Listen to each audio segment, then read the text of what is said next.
Hey everyone, this is Rich, Plant-Based Coaches Podcast, and joined here today with Dr. Suzanne Foxx. Hey, everybody.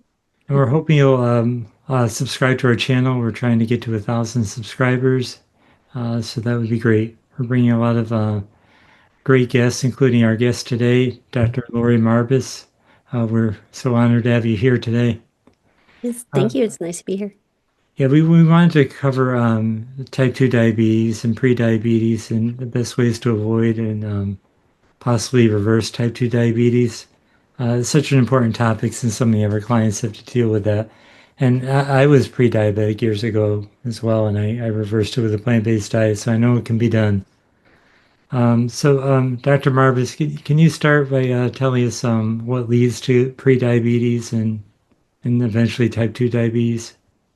Yeah, I think it's really important to understand the person involved, right? Because you'll hear diabetes and what does that mean? So it basically means that someone who is struggling to take in food that has some carbohydrates, it breaks down to glucose, and the insulin response isn't enough to let that glucose into their cells. And so once you understand that's really what we're conveying here, and then there's just severities of that. So, from the insulin resistant stage to the pre-diabetes stage to full on type 2 diabetes. So type 1 diabetes is where the pancreas just doesn't produce insulin anymore. And so we're going to be talking about that insulin resistance piece.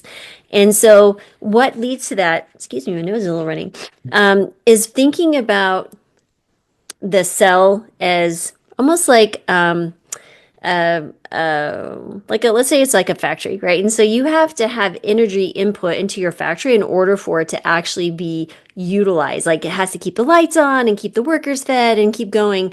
So you have glucose and it's just sitting out in the stream, the bloodstream, and it's knocking on the door, the factory door is like, hey, let me in. I can give you energy, right? Insulin is trying to unlock the door. So insulin is kind of the key holder and the door is jammed. What is causing that? What is that door jamming being caused by? So typically this is from what we describe as lipotoxicity, right? And so it's a big fancy word for saying there is gum mucking up the locks, right? Mhm. Think about, if you can just visualize gum and lard or whatever you want to visualize fat is, the saturated fats is just pouring all over the factory floor and it's just gumming up everything. You just can't, you're walking around, you're sticky.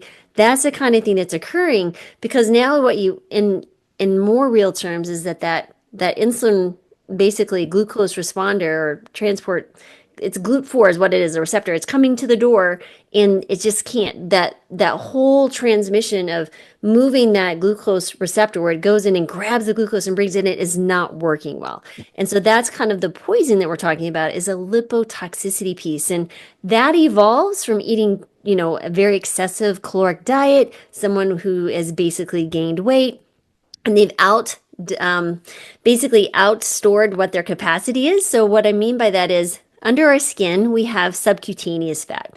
And in subcutaneous fat, it's kind of genetically, ethnically driven. So I might have a greater capacity. Another woman who's my age and height would have, to maybe potentially store fat. Because remember, we are animals. Believe it or not, humans, we are animals. We evolved in a setting that we didn't always have the luxury of food. And so we'd fast or famine, right? And so we had to have a way to deal with that famine state. And that's what that subcutaneous fat is there for. And it's a very dynamic an organ, right? It produces hormones, it does all sorts of things. So it's important that you have that ability. But what happens is it's called the personal fat threshold. So when we outstrip our ability to store the fat. So imagine you have a garage, you have a bunch of little garages and the garage is just so full. Or if you can also think of it as like when you're traveling for a trip, you have your suitcase. And if the suitcase shuts nicely, you've appropriately packed that suitcase. And now that suitcase is a fat cell, but now let's say that you're trying to overpack. Like this is one of my tendencies, like trying to stuff it. You're sitting on it, you're squishing on it. And so basically now what's happened is the fat cell is leaking out, right? It's out like I can't take anymore. You can't shut the zipper because well, you just can't. There's too much here. So what happens is the fat cell goes, I'm done. I'm closed up. Y'all just gonna have to go somewhere else. That triglycerides, that energy has to be stored somewhere else.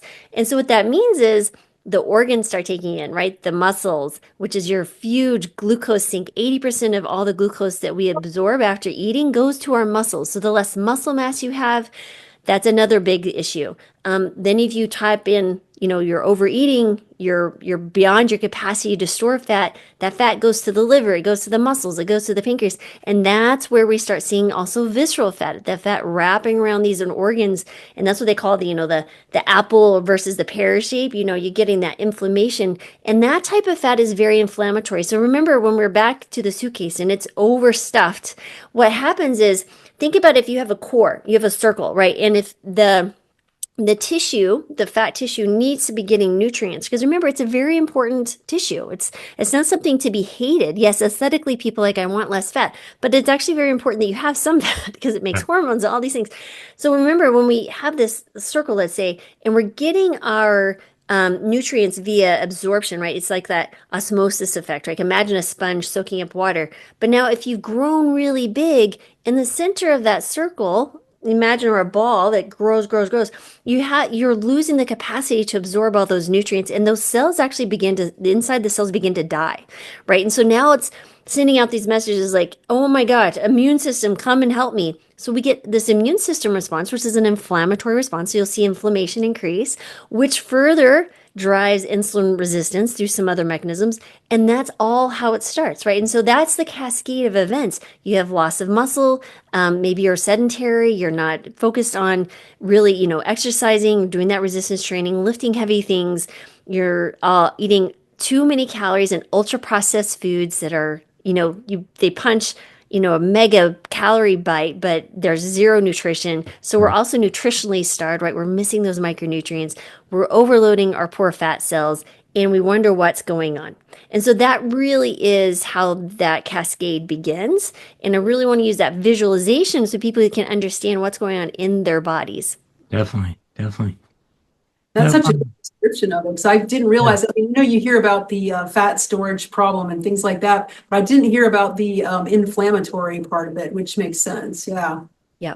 Because remember, the two pieces for chronic disease, well, at least heart disease, for example, if we just take that. So it even goes beyond diabetes, is if you have increased inflammation and you have elevated cholesterol, those are a couple of large pieces and players with cardiovascular disease. That's why diabetes goes hands in hand with so many other things: high blood pressure, heart disease, cancer risk, Alzheimer's. They call, Alzheimer's dementia type 3 diabetes. Right. Because our brain becomes insulin resistant. And so there's so many things that are occurring here that start with the food that we're putting in our mouth, the movement that we are. We're not building that muscle. We have to be very, very intentional about building more muscle, because the more muscle mass you have, remember, you have the bigger glucose sink you have. And so you can absorb more of that. And so some people are like, oh, I just have to run more. I have to do more aerobics. Trust me, I'm a runner. I love it. I love running, I love hiking, but you have to spend some time lifting heavy things. We have to be very intentional. Is having less muscle mass, is that sort of a risk for type 2 diabetes then? Yeah.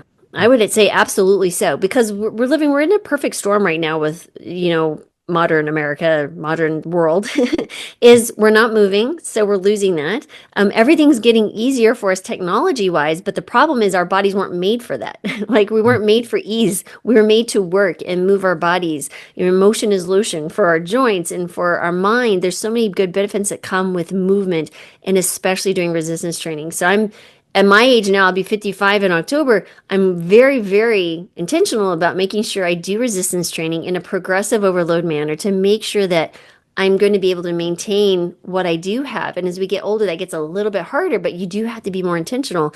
And you'll see some of these amazing athletes, right? Doing a great job. Arms look amazing. Good job. Yeah, there you go. Yeah, there you go. Good job. We love it. Thanks. Yeah, no, it's a lot of fun, especially when you think about it. You want to be the 80-year-old that keeps hiking, right? If you want to do that, there's a few things we need to focus on. Yeah. Exactly. So I wanted to go through the stages of what happens when somebody tries to reverse it, especially if they find out they're pre-diabetic. For me, my transition was slower that first year. I was gradually adapting a nutritarian diet, but what are some of the steps people need to do, especially when they first learn of their Yeah, so I would first highlight two things. Eating a plant-based diet could be dangerous. And why do I say that? Because if you are on medication, now we're talking about the pre-diabetic stage, but if you are diabetic, and I really want to highlight this, if you are diabetic on certain types of medications like insulin or something oral, what we call oral hypoglycemics, that'd be glyburide and glimepiride and those type of medications, you may need to stop your medications very, very quickly. And so, because if you're overdosing in medications and your blood sugars are improving, you could become low blood sugar, and this could be life-threatening. For example, the first time that I ever transitioned a diabetic, a person with type 2 diabetes, this was 13 years ago. I'm just saying, go eat plants. I was very excited. It's before I really understood the nuances of coaching someone to eat a whole food plant-based diet. They did. Lo and behold, they listened to me. And surprise, surprise, within 3 days, we ended up stopping 60 units of insulin. So now I'm very proactive about stopping medications, especially when someone tells me they're very, very motivated and want to go all in immediately. Now, that slower transition is probably less of there's still a concern, but it's not like, oh my gosh. But as far as prediabetes is concerned, remember you're eating a whole food plant-based diet. And what happens with that is that you're eating a less caloric diet, right? So you're going to be less inhibited as far as, taking all these extra calories. Your fats, you remember those storage units, they're going to be going, thank God, I have a little space here. I can breathe, right? We're giving ourselves some time to utilize this energy. And then if you're very, very proactive, you do a little bit of extra movement because you start feeling better. You need less medications. Amazing things start to happen, and your body will start to basically pull out those fat stores and start, trying to reignite that very important piece of allowing insulin to let glucose into the cell. Now, this can happen very quickly, especially if you're early stages. Some individuals, it's really important to remember if you are in advanced stages of type 2 diabetes, and I mean probably over a decade or longer, they say that when you are actually diagnosed with type 2 diabetes, you've lost 50% of your pancreatic beta cells. And these are the really important little guys that make the insulin, right? They're constantly ruggling. But remember where I said that fat gets stored in those other organs that don't belong there? Pancreas is one of them, and that destroys your beta cells. So now we're reversing through a plant-based diet, we're reversing the root cause, which is that lipotoxicity, that fat in the cells. But now we may have less of an ability to actually make insulin. And so there may be some points in some individuals who are way out here, have been dealing with it for many decades or many years. They may actually see that they still may require a little bit of medication, and that's okay. It's not a failure. You've actually stopped the train from keep on going down the track, right? So that's the pieces that we need to pay attention to. So pre-diabetes, I'll see if they're really all in and they're kind of probably 6.1 and under, I would say 30 days. If you're on a whole food plant-based diet, fully on board, depending on if they're on certain medications that can drive blood sugar issues as well. Again, this is all nuanced around the individual. But if they're closer to like 6.4, 6.5, maybe it takes a little bit longer, and also degrees of compliance, right? So how much are you doing? Are you edging into a plant-based diet, which is also an okay thing? You don't want to overwhelm yourself. Especially if you're talking about coaching, most people do better if they walk into from the shallow end instead of jumping in through the deep end, because they could more likely drown. And that's okay. That's just human nature. And we do better with introducing those smaller habits first, right? We build into the identity, right? Some people just want to go in like, I want to be that person. And they get there and like, oh my God, I forgot to ask how to swim. Right. And so instead of learning to swim, right? So that's just where I when I help people understand that, but happens very quickly though. Yeah. Yeah. Yeah, I'm glad you said that about, it depends on how long somebody's been diabetic. As you know, my mom reversed her diabetes, and she had it well over 10 years, but she was never on insulin, so that probably made a difference. And then, people who are insulin dependent, they're probably tougher to get off. It depends. So again, it depends on the severity of their insulin resistance, right? How much medications that they're on, how willingly are they able to move? So remember, there's also another mechanism at play here. So remember how I was telling you 80% of your glucose is absorbed by muscle after every meal? So that's glucose dependent, meaning they require insulin to allow glucose to go into the muscle. There's also a glucose independent pathway. So that is actually, you can notice it. For example, I have patients who wear the CGM. Those are those little continuous glucose monitors on their arms, right?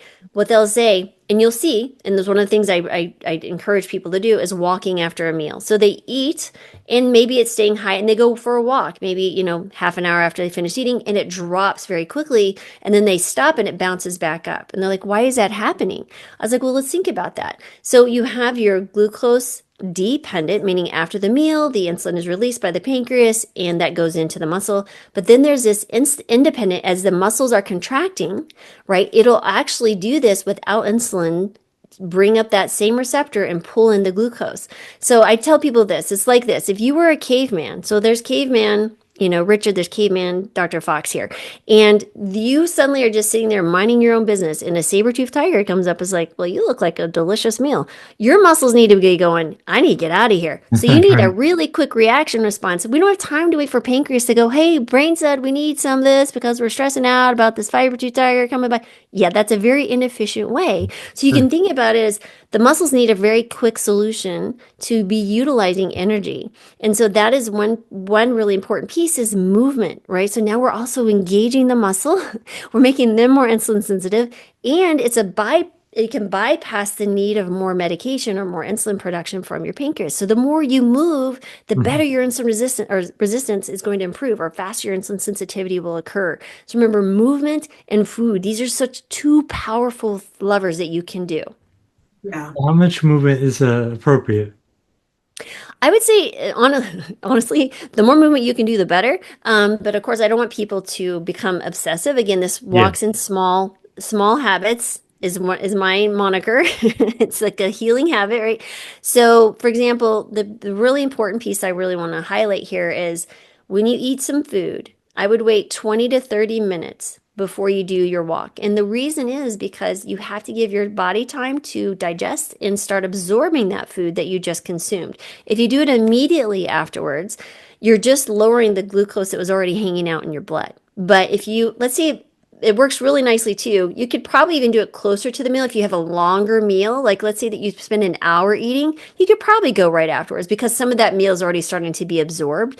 But if you're eating pretty quickly in less than 20 minutes, I would wait a little bit in 10, 15, 20 minutes, ideally. Then you can start using up that glucose that you won't get such a high, what we call postprandial or after eating glucose, which will help that insulin spike not be quite so high as well. Because remember, high insulin hanging out all the time is going to drive more storage because your insulin tells the fat cells, hey, I need you to store this energy that we're just absorbed. But if the fat cells are like, dude, I'm full, I can't go somewhere else. So that's where we can utilize movement as medicine. So we have food as medicine, we have movement as medicine, and those two together are powerful. Oh, definitely. Yeah, and it's both the resistance piece and the cardio piece, and just is simple enough. I always like tell my clients I want them to weightlift. I try make an attempt to weightlift 3 times a week. If you make it twice, that's awesome, and try to get the 10,000 steps a day. That's usually works the best.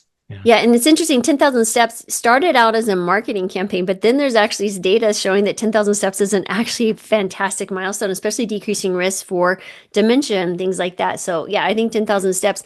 But if you aren't there yet, doesn't mean you have to start tomorrow and doing 10,000 steps. Start slow. Just can you add in another 100 steps, or can you do 500 this week, or can you do 1,000? Depending on where you are. And sometimes people struggle with ambulation or walking. Maybe it's just getting up and down out of your chair 10 times, right? So those are like the equivalent of a squat for someone who's struggling a little bit older. So again, lots of ways to move your body. You can sit here and do all sorts of things with our body, whatever we can do. Okay, I'm cool. Let's move the fingers, whatever you got to do to get started, whatever makes it easy. And I have a really fun story about this. So I had a patient many, many moons ago. This must have been close to 12, 13 years ago. And she was a single parent raising a child and was working many long hours, exhausted, had type 2 diabetes. She was 60 pounds overweight and just flabbergasted that I would ask her to do anything extra because she's like, I don't have it. She had zero margin in her life. Okay. And I'm sure many people walking around on this earth are like that, right? They're overstressed, they're overstimulated, they just don't have room, they're just too much. And so what I said is like, this is where the important piece around small habits, right? Called healing habits, right? Is, and I didn't even have a term for it then. I just like, well, what can you do? When are you outside? I said, let's start with just when are you outside? Because being outside is also beneficial. She's like, listen, Dr. Marbas, I'm outside when I get in my car to go to work. And he was a little sassy. There was a little sassy tone going to me. And she's like, I'm in my car. I get out of my car and I go back in the house when I come home from work. And I'm like, okay. And so what was interesting, I said, can you do this for me? Can you, when you get home, open the door, walk to the end of your driveway and back? And she's like, what? I was like, can you just do that little bit of movement for me? So what are we talking here? I don't know, 100 steps, 200 steps, I don't know. And she's like, yeah, I can do that. She goes, why? I was like, because that's the beginning. Let's just start there. That's all I want you to do. And I was like, do you pinky swear? And she's like, yeah. So we literally pinky swore. This was when I was still seeing patients in person, in clinic. And she's like, okay. So lo and behold, no kidding, she started doing that every day. That was almost like a deep breath. It was almost like a decompression time. So she enjoyed it. So now we have this thing. We have the habit beginning. We've anchored it to something she's already doing. It's small. It's super easy. And she's like, whew, I actually feel better. I feel like deep breath. I'm outside. I'm not just rushing from one thing to the next, right? And so she goes, I can walk around the block. Oh, I can walk around twice. Oh, I can walk 3. And over time, what happened is 1 mile, 2 miles, 3 miles. And guess what happens? When you start with some keystone habit, like the walking, she starts making things. She feels better. She starts moving her body, right? So that does all sorts of good feeling hormones. And then guess what? She's like, I think I might want to just add more plants to my plate. And so she starts incorporating a whole food plant-based diet. And guess what happens within months? She's lost 60 pounds. She's exercising and eating a whole food plant-based diet, and she's reversed her type 2 diabetes. But it started with just knowing that I just had to move a little bit. And whatever that little habit is, that first healing habit that you do, that is the key, right? It doesn't have to be overwhelming. I have a can test, right? Can you do it? Is it clear? Do you know how, when, and where it can be done? Is it actionable today that I don't need more time? I don't need more energy. I don't need more stress about it. And is it nourishing? And if they will meet all 3 of those criteria, you can do it, right? There's a can, imagine a can. Can you open this can, this habit can, and like, do I want to open it before I start integrating it into my life? So that if you can do that, right? If it's clear, if it's actionable and it's nourishing, then you go. That will be the one you want to start with. Yeah, I love it. It's very, very clear. I also had a question about sleep because one of my clients, he has sleep apnea and has trouble sleeping. Does sleep play a big role in pre-diabetes? Yeah, absolutely. So a couple of things around sleep. Actually, I write a Substack article. You just Google it, Dr. Laurie Marbas Substack, and I have a piece coming out actually on Friday all about sleep. And really important to understand, unless you have some type of verifiable, like true sleep disorder, most people's sleep issues are that their behaviors and routines are inhibiting your sleep drive. So, because remember, you have to think about the moment you wake up in the morning, you're already setting yourself up for a good night's sleep or not. Right? Okay, that's how we need to think about it. Are you going out into the sunlight and getting that light that tells the brain, oh, in about 16 hours, we're going to need to get some sleep. And so that circadian rhythm starts to kick off. And there's lots of things that are marching in place to help you get better sleep. Again, it starts with your morning. And some people think it's just my evening routine. No. It's an all-day routine. And so when you think about things like sleep apnea, or you're having chronic disruptions, you're getting up in the middle of the night to go to sleep, there's loud noises, whatever that might be, you are disrupting that deeper sleep. So remember, that's going to be a very inflammatory state. You're going to set off higher loads of cortisol, which will drive more glucose. And the 2 important things to understand is when you hit a certain point in your sleep, that deeper sleep, you actually get a blood pressure dip. And when you get that blood pressure dip, that actually sets you up for lower blood pressure later in the day. And so it affects your blood pressure. You also become more glucose resistant at night. That's because melatonin tells your body, hey, I don't need you right now. I don't need insulin. So it actually inhibits the secretion of insulin. And so there's a natural inclination to think, oh, I'm just more insulin resistant at night, but there's a reason. Your body needs to rest and digest because think about it, your brain. Your brain is very metabolically active, right? And it uses 20% of your glucose that you consume daily. 20%. And it's like less than, what, 2% of our whole body weight. It's a 3-pound organ. Are you kidding me? So if you think about it as a busy office building, and there's like, let's say it's a 10-story office building. You remember you see all the lights and all the workers in there. They're doing their thing, their little busy beehive, right? And they're doing their work. And then at night, they leave. Well, now the janitorial crew comes in and they clean up all that metabolic waste, all that energy that's been used to do the stuff that you did all day. So it's still very busy at night, but we need a time to process that. So that sleep is such an important, valuable thing. So yes, we need to also understand that blood sugars, if you have elevated blood sugar and you have insulin running around, and you're eating late, you're not moving, you're doing all these behaviors that set you up for a poor night's sleep, that just makes it harder the next day and you run into more sleep debt. There's so many things that can occur. So sleep is very, very important. So, there's really, they talk about in lifestyle medicine, there's 6 principles, right? So movement is one of them. Your nourishing food, a plant forward diet is one of them. Sleep is one of them. But I would say the other driver is going to be your community, right? And stress regulation. So these type of things, we need to think about all of these things. So let's say that you're overwhelmed. You're like, dude, I can't do a plant-based diet. Okay, which one of these pillars can you do?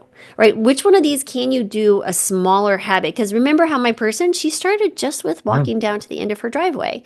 That's fine. She couldn't even think of adding more food, like different, like it just blew her mind. Like she literally would melt in my office, literally physically melt. If I just like, you have to eat a plant-based diet, you have to go all in right now. And I'm like setting her up for failure and to feel worse. Because remember, the behaviors that we have are habits. 43% of our daily behaviors are habits. This is not a failure of character, or you're not strong enough, or you don't have enough willpower. That's hogwash. If people tried to judge you for failing, this is failing. This is data collection. And so it's really important to understand that habit served you at some point in your life. Maybe you developed an eating issue, right? You ate when you were comforting when you were a child because that's the one thing you could control in a chaotic house. So that's really important to understand that habit served you and you should honor it from the sense of, yes, you were there, but what can I do now when I get stressed that will replace that eating habit with something that's more nourishing, right? Maybe it's drinking tea, maybe it's going for a walk, maybe it's, doing a meditation, whatever that is for you, a breathing exercise. I don't care, whatever it is that doesn't include, the behavior that's been hurting you. And so that's a really important piece. And that talks about sleep. What are you doing that's disrupting your sleep? Are these habits hurtful, right? So that's the one we need to focus on too. Right. Now, what are your thoughts on coffee? I mean, personally, I don't drink it. Yeah, I'm more of a tea drinker. But Yeah. I love the smell of coffee personally, and part of me wishes I like the taste, but I've never liked the taste of that was coffee. me too. Yeah. I was like, man, it just seems like such a warming. You see those commercials and people just loving their mugs of coffee. It's like, I wish I could do it. So I do my tea as well. But coffee actually has some benefits. But we got to remember we're talking about the sleep drive, right? So there are things that we put on the brake of sleep and we have the sleep drive. And so we put on the gas. So what are we doing during the day? Coffee could be one of the brake pedals, right? And so I would say probably you want to end at least 8 hours before you plan on I being in agree. bed, because what it's doing is the caffeine is blocking adenosine buildup. And what adenosine does is just a fancy thing term saying it builds up in your system and it says, okay, the more you build up, the sleepier you get, right? And so now the coffee, it inhibits that buildup, but it's still hanging around. So then you might crash and you're like, oh, why am I suddenly tired? Oh yeah, the coffee wore out. No, because the adenosine's starting to build. Now you're affecting it. So there's these pieces here we have to pay attention to. If you're super sensitive to the caffeine, I would just be very careful. Maybe it's the first thing in the morning that you do, 1 cup. But there is some benefit upwards of 3 to 4 cups. I say that with caution. Not Yeah. everybody, but I would just be very careful. But that's what the science says. But if you want to enjoy a cup of coffee, but if you have high cholesterol, there is one thing you want to make sure it's filtered, because there is some components of coffee when it's not filtered that may rise cholesterol in some individuals. Yeah. And so tea doesn't have that, but the tea that I drink is Earl Grey and it's caffeinated. So I have to be careful with the tea as well. Right. Right. Yeah, I drink mostly like hibiscus and teas like that. So I Yeah, don't think there's you're caffeine in good. those. Yeah. I don't. Yeah, you guys are both doing great. I am a fan of the coffee, so There you go. I mean, Coffee's there are nutrients in it, as Dr. Marbas yeah, said. absolutely. Yeah. Yeah, I I drink think your coffee. Dr. Fox, you have a patient too, right? yeah, I think they're arriving. So I guess I should get out of here. But Yeah. it was so good Yeah. talking to you, Lori. I'm so thankful that we had a chance to do this. Really Thank appreciate you. Have a it. good rest of your day. You Yeah. too. Yeah, I just had a few other questions, Sure. especially about are there certain foods that you think are more beneficial than others? I mean, when we're talking about plant-based, are there Yeah. like they probably should focus on greens, I'm sure. So let's back up and remember where we're sitting. So when someone's walking in an insulin resistant state, remembering that their body does not use insulin. Remember, the insulin's knocking on the door and saying, "Yo, let me in. I got some glucose for you," and they're like, "Nope, we can't. We just can't. We don't understand what you're talking about." That's a really important thing to understand. So when we eat certain types of plants, foods, they're going to be higher glycemic index foods or lower glycemic index foods. So in the beginning of a journey of improving your blood sugar, and it'll all happen in time, but you would have more benefit if I tell people to focus on two things. And one is your higher or your lower glycemic index foods, number one. And Mhm. because that's not going to rise your blood sugars up as much. So these are going to be things like your non-starchy vegetables, certain grains like barley, some of your beans, mostly I would say more leaning towards the higher fiber beans. So you have soy, you have black beans, those type of things. Again, you want to think about the also when you consume the foods like your non-starchy veggies. So I was like, let's say that we start with a salad. And this, remember, this is your body is absorbing food. So if you start with these vegetables first, and I'm not saying start with a potato. Potatoes are one of my least favorite foods to have someone start with diabetes Yeah. just Yeah. because they raise blood sugar so high in many people. And someone can argue they may love their, oh my goodness, I love your dog. People may say, but potatoes, the McDougall diet, yeah, no, I get it. Potatoes can be part of a diet, but they will drive up blood sugar across the board for most individuals who are insulin resistant. And so I understand they're very enjoyable, but I would move towards maybe a sweet potato, but I would actually counter that also with those non-starchy vegetables like your greens, your broccoli, Mhm. your cauliflower, those things. Start your eating with that and then bring in the more maybe a little bit medium glycemic index foods, like sometimes beans will also drive blood sugar up for some people. But if you start it with that non-starchy veggie, that's a really simple way to lower the glucose response. The other thing is make sure you chew your food, right? Because there was a really interesting study where individuals who didn't go plant-based, they didn't even change their diet. They actually had they were morbidly obese individuals. And what they did is, I don't know if you've ever worn Invisalign or seen people that are those little Yeah, I've plastic, seen like little people with it. braces. Yeah. Yeah. Yeah. So they put in I think of it something like that as like a little contraption in their mouth so that they couldn't chew all the way down, right? So when we chew and we have our normal teeth, we chew and our teeth come together and we can eat very quickly and chew, right? But we don't maybe necessarily do a good job. Maybe the food Right. isn't fully chewed, but people eat very quickly. And so the point of the study was to actually have people chew but they had some obstacle in the way by wearing these things, and they only wore it during meals. And the intervention was, I think, between 4 and 6 weeks. And what was interesting, over the course of 2 years, these individuals lost 11% of their body weight. And Wow. they lost weight, significant weight, even during the intervention, but it carried through because it did a couple of things. One, they became mindful of eating, right? So if you're wearing these things in your mouth, like, oh my goodness, I gotta try. You're thinking about the eating process while you're eating. How many of us sit down in a meal and this first thing that comes up is this phone, right? Or Yep. they're watching Exactly. television, or they're Exactly. doing work, right? They're looking at their computer. So we're not even mindful of the process of eating, and you finish your food is like, wait, don't I remember eating? So Hmm. this actually brought the mindfulness eating component. One, and they had to chew more, right? So they had to because they're like, oh my goodness, I'm Yeah. gonna chew more and more. So Exactly. this mindful slowing down of eating does a couple of things. One, you're being more mindful. You're cueing into your hunger. You're cueing into what you're doing.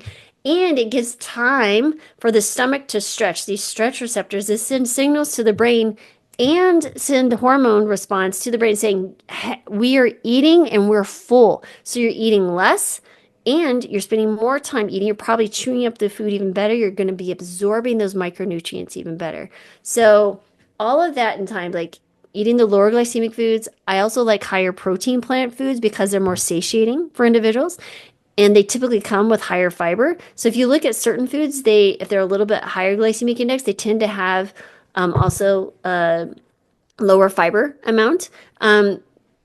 So there's a couple of things. I would also avoid dried fruit, at least for the now, because this again, you're dehydrating the food, you're removing that water. It's much easier. They're much sweeter, so you're concentrating the sugar in the food, and it'll raise your blood sugars much faster. So Hmm. lower glycemic, higher protein, higher fiber plant foods to start. Eat with your non-starchy veggies first, and that really is and chew well. That is a winning formula to reverse your diabetes every time. Definitely. And you were talking about my dog. It's funny because you were talking about the speed of chewing. My dad Yes. wanted me to slow it down because you know how dogs are, they gulp everything down. So I actually got him this toy, and he has to work for his food. So he turns the vials upside down to get his food, and it That's actually slowed him great. down. So probably some Yeah, humans need that too. I have no idea how fast. Yeah, our dog eats like ridiculous. Like you think she's starving. I'm like, really? Come on. Yeah, exactly, exactly. I'm sure there's some instinct for that. I'm sure there is. So I like to end each interview with a fun question about what you eat in a day. What I eat in a day? Yeah. Yeah. Well, I typically always start, I think for the last decade, I start with a smoothie.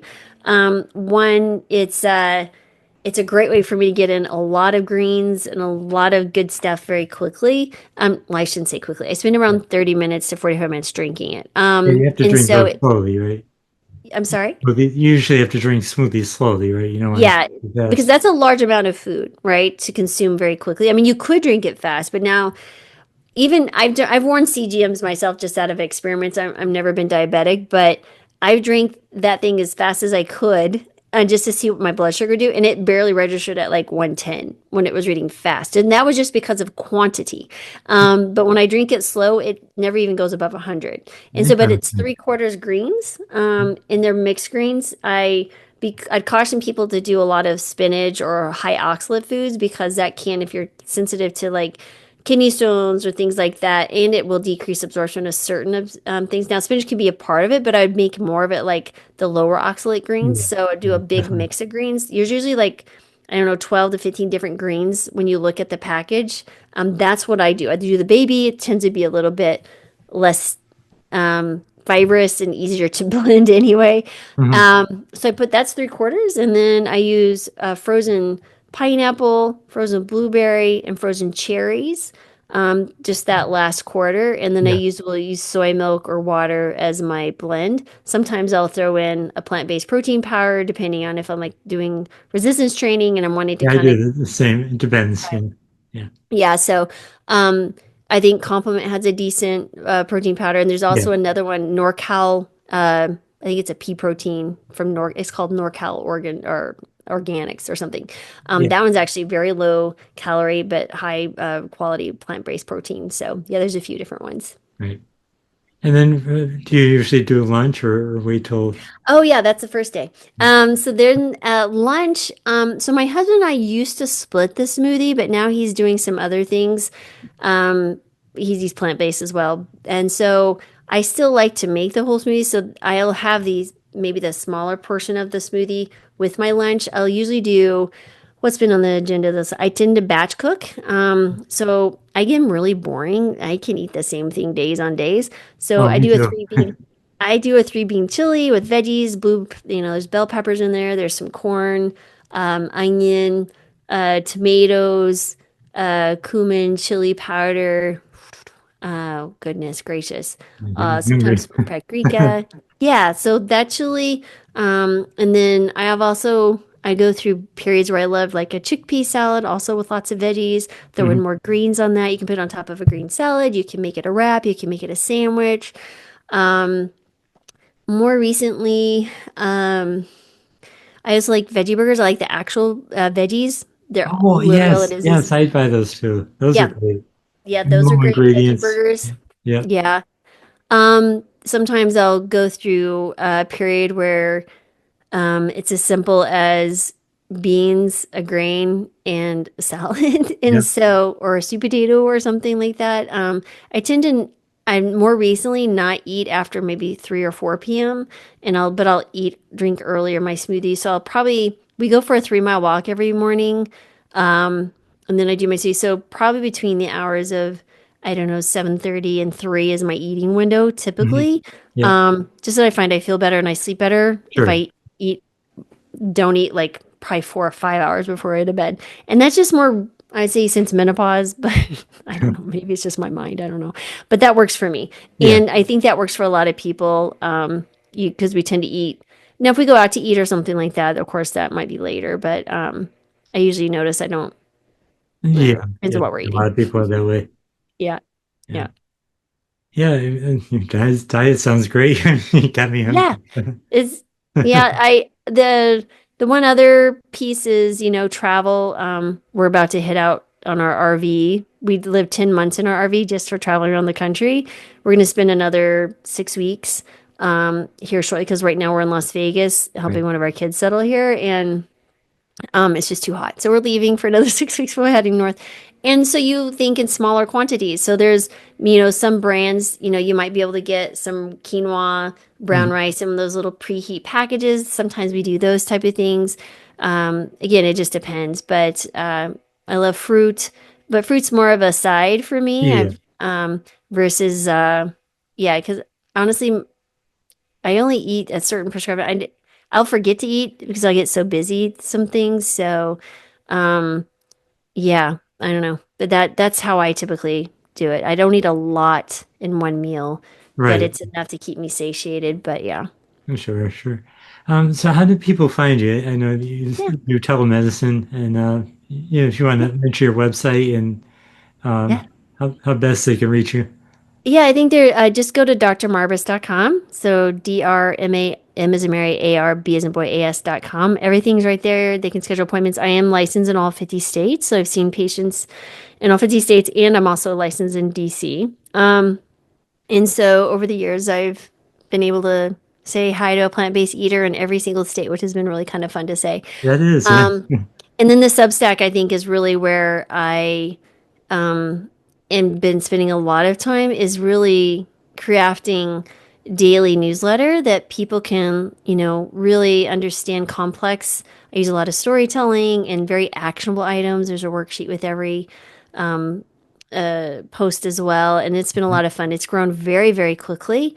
And I was actually just contacted by a literary agent, so there will be a book. And Oh, I'll just nice. say Happy to that. hear So it's that. kind of Yeah. fun. Yeah. So I've self-published before, I've actually published when I was in medical school a series called Visual Mnemonics, but is using cartoons to remember mass amounts of stuff, facts in medical school. As you can see, I'm very illustrative in my thinking, and I Yeah. think honestly that's what's allowed my patients to do as well. Because people guess, how do you get so patients to be motivated? It's like, because I use stories. Yeah. And Yeah. I think stories that's important. Yeah. yeah, stories need to be across the board. If you're trying to and understand there's a curse of knowledge that we have. The more that we become experts in a field, we forget what it's like to convey that knowledge to someone who's just beginning this journey. And Yeah, that's so true. stories allow us to convey that message and that information. Definitely. Yeah, Yeah. my dog jumped up and laughed. By the way, he's a plant-based dog. Oh, I still love it. He loves V-Dog. It wasn't intentional. I was trying to find a food that he liked, and Yeah.